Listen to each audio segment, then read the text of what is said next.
Buenas tardes y bienvenidos a FEMEXPERT. En este nuevo tutorial, dentro de la categoría de elementos intermedios, os vamos a mostrar cómo analizar o simular elementos elásticos en ANSYS APDL. Para ello, lo primero que vamos a hacer es entrar en la interfaz de trabajo de ANSYS, a la cual ya os resultará a todos bastante familiar. Entonces, una vez dentro de la interfaz de trabajo de ANSYS, os comentaré que lo que vamos a simular es una placa simulada con elementos shells, a la cual realizaremos un mallado y le pondremos en cada una de las esquinas unos elementos muelle en dirección Z. Os enseñaremos cómo poner que el elemento sea elástico según qué dirección se quiera, y aplicaremos la fuerza de la gravedad de tal forma que los key points o los extremos, los vértices de la placa estarán únicamente anclados en el plano coplanar a la placa, y solo se anclarán los muelles en la dirección vertical, de tal forma que podréis comprobar que cuando solucionemos el modelo, este quedará bien sujeto y amarrado y no se irá hacia abajo como cabría esperar en el caso de no tener muelles o de no estar bien anclado en Z, ¿de acuerdo? Bien, para ello lo primero que vamos a hacer es entrar en el bloque de preproceso. Para ello escribimos en la barra de comandos prep7, o como os decimos siempre, se puede entrar clicando directamente en el menú de preprocesor, ¿de acuerdo? Vale, una vez tenemos el menú de preprocesor abierto, vamos a ir definiendo los tipos, las secciones y las propiedades de material que vamos a utilizar en este modelo, ¿de acuerdo? Definiremos primero el tipo de elemento correspondiente al elemento shell, que será element type, 1, shell, perdón, 181, que es el tipo de elemento que corresponde a los shells que vamos a utilizar. Si no os los conocéis, os invito a que entréis en nuestro tutorial de ayuda de ANSYS, en el cual podréis bucear un poco en la propia ayuda y ver los diferentes tipos de elementos que hay en ANSYS. Bien, lo siguiente que vamos a hacer es definir las propiedades de material. Para ello ponemos en la barra de comandos Material Properties, Dense, para la densidad del material 1, y el valor, que en este caso son 7800, ya que será de acero, ¿de acuerdo? De nuevo hacemos un Material Properties, EX para el módulo elástico, 1 para el material 1, y ahora el valor 2,1 E a la 11, ¿de acuerdo?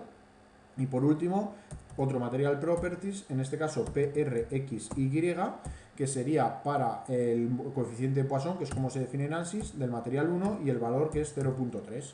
Con esto quedaría definido también las propiedades de material. Y por último nos quedaría definir la sección. Para definir la sección sería sectype, el ID de la sección 1 para asignárselo a la sección 1, y en este caso sí que ponemos que es shell, porque el subtipo no lo ponemos, y por ejemplo le ponemos placa, ¿de acuerdo? El nombre de placa.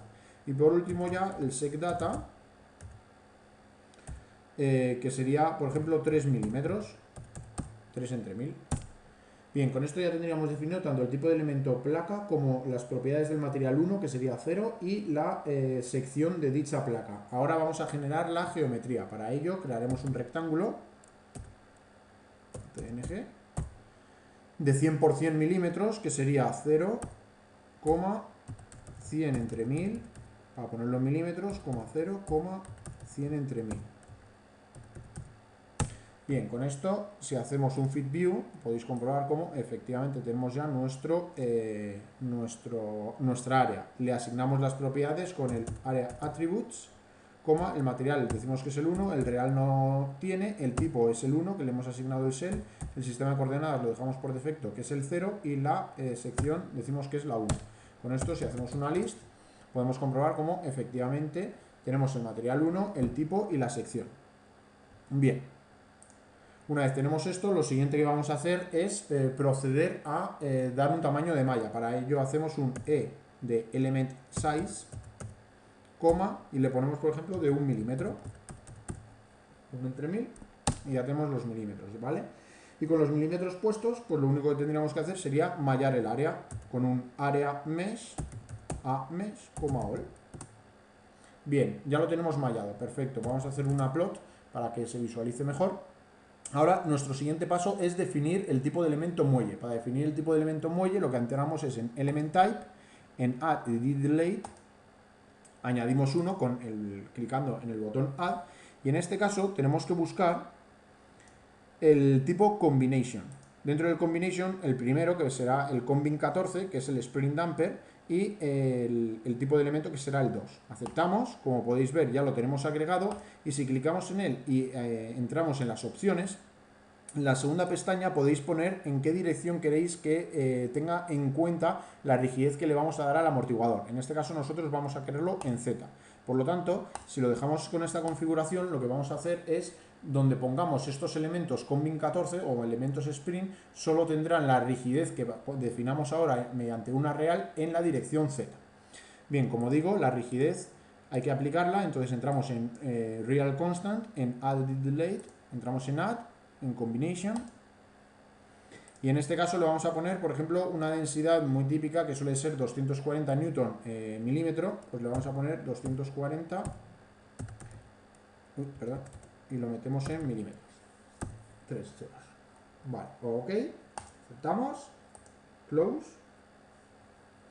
y con esto ya tendríamos definido nuestro elemento, vamos, el tipo de elemento del combin 14.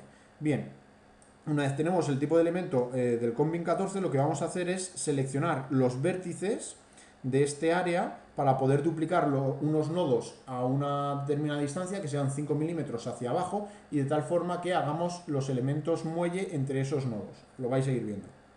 Seleccionamos los keypoints de las esquinas. Para ello hacemos un castle, R, P. Para seleccionar. Seleccionamos los 4 keypoints. Ok, si hacemos un kplot, veis que solo tenemos 4 keypoints. Si hacemos los nodos asociados a esos keypoints, sería nodos seleccionados ligados a keypoints. En inglés sería node selected linked to keypoints, P,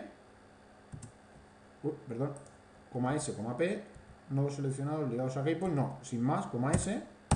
Si hacemos un nplot y un nlist, porque evidentemente no hay diferencia en la visualización entre keypoints y nodos, veis como solo tenemos 4 nodos seleccionados, ¿de acuerdo? Bien, pues ahora podemos coger estos nodos y duplicarlos una distancia z hacia abajo, ¿de acuerdo? Para ello hacemos un ngen, 2, P, seleccionamos los 4 nodos y decimos que queremos que sea en z negativo, pues por ejemplo 5 milímetros. Aceptamos. Bien, y ya tenemos nuestros keypoints nuevos, nuestros nodos nuevos. Bien, ahora lo que tenemos que hacer es generar los elementos tipo Spring. Para ello cambiamos el tipo de elemento que viene por defecto, que es el 1, que es el que corresponde al shell, lo cambiamos poniendo type 2, que sería el combin. La real 1 es la que está asociada al muelle, el material 1 lo podemos dejar porque es a 0 y nos viene bien para el muelle, y la sección 1, al darle real, no la va a tener en cuenta, ¿de acuerdo? Entonces hacemos un element, P, de tal forma que nos permita seleccionar uno a uno los nodos. Entonces vamos del superior al inferior y aceptamos. Hacemos apply. Como podéis ver, se genera una pequeña línea que es lo que corresponde al amortiguador, ¿vale? Al muelle. Vale, ya tenemos todo esto. Entonces hacemos un all shell y hacemos un eplot para visualización de elementos. Podéis comprobar cómo efectivamente están los elementos muelle bien elegidos. Bien, lo siguiente sería imponer las condiciones de contorno. Para imponer las condiciones de contorno lo que vamos a hacer es empotrar los muelles en su parte inferior. Para ello podemos hacer un d, p para displacement. Cogemos los nodos inferiores, como podéis comprobar, y los restringimos solo en z con un valor de 0. Aceptamos. Pero claro, esto es un mecanismo articulado porque no está restringido en X y en Y, y por lo tanto hay que restringir en el plano. Para restringir en el plano y que pueda solucionar este modelo, lo vamos a restringir por ejemplo en los nodos, de forma que hacemos dk, p, aceptamos el warning y cogemos los nodos de las esquinas. Con estos nodos solo los restringimos en X y en Y y con un valor de 0, de tal forma que si esto solo estuviera restringido con los keypoints podría moverse en Z libremente, pero en Z tiene la restricción impuesta a los muelles, que es su constante de rigidez, por lo tanto podrá sufrir cierto desplazamiento, pero no se podrá ir al infinito, por decirlo así, moverse libremente, porque el muelle está anclado en su parte inferior en dirección Z, ¿de acuerdo? Entonces ahora ponemos la aceleración en Z 9.81 y podemos entrar a solucionar. Para ello escribimos solu para entrar en el subbloque de solution, que sería lo mismo que clicar en el bloque directamente, y hacemos solve. Tendremos 5 warnings que son debidos a los elementos, y como podéis comprobar, solution is done. El modelo ha solucionado correctamente. Para comprobar si ha solucionado correctamente, leemos los resultados, que siempre es conveniente leer, en este caso, como solo hay uno, leemos siempre el último con el last set, y una comprobación rápida de si los muelles han actuado o no es, por ejemplo, plotear o pintar, mostrar los desplazamientos. Para ello hacemos un plot nodal solution, desplazamientos, que es U, y el desplazamiento suma. Podéis comprobar cómo efectivamente aparecen los muelles en pequeñito, pero no se ha movido en exceso de hecho, si hacemos un zoom en los muelles, podéis comprobar cómo la parte inferior del muelle no se ha movido, pero el resto del muelle sí que tiene cierto desplazamiento, ¿de acuerdo? No tiene un desplazamiento nulo, no está totalmente en azul, ¿de acuerdo? Si hacemos un plot nodal solution, S de stress, equivalent para las tensiones de von Mises, volvemos a tener lo que cabría esperar, es decir, en la zona de anclaje de los vértices lo tenemos en rojo. Y si hacemos un plot vect, U, sum, podemos visualizar de forma algo más gráfica, a través de los vectores, cómo se produce el desplazamiento. Si hacemos por ejemplo, un zoom, podéis comprobar cómo efectivamente se está desplazando todo hacia abajo. Pues bien, con esto podríamos dar por concluido el tutorial en el que nos hemos mostrado a cómo introducir en ANSYS elementos elásticos.